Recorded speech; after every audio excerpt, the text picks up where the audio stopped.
பேதுரு என்றால் இயேசுவினுடைய சீஷன். அவன் ஒரு மீன்காரன். அவன் எல்லாவற்றையும் விட்டு, படகெல்லாம் விட்டு, ஏசப்பாவுக்கு 3 வருஷம் அவரோடு ஊழியம் செய்தவர். பின்பற்றுகிற பேதுரை பார்த்து சொல்கிறார், யோனாவின் குமாரனாகிய சீமோனே, அப்படி என்றால் நாணல் உள்ளவன். நாணல் என்றால் இப்படியும் போகும், அப்படியே போகும். கற்பார் என்றால் நிற்கும்.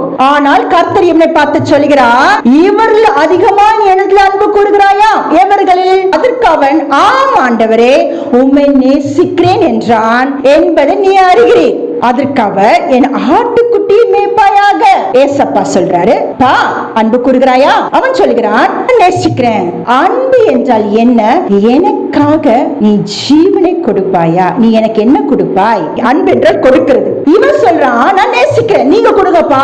நேசிக்கிறதுல அவர்கிட்ட இருந்து வாங்குறது. அன்பு என்றால் நான் கொடுக்கிறது. அப்ப ஆண்டவர் கேட்கிறாரு, உன் வாழ்க்கை என்கிட்ட கொடுப்பியா? என் ஆட்டுக்குட்டி மேய்ப்பாயா?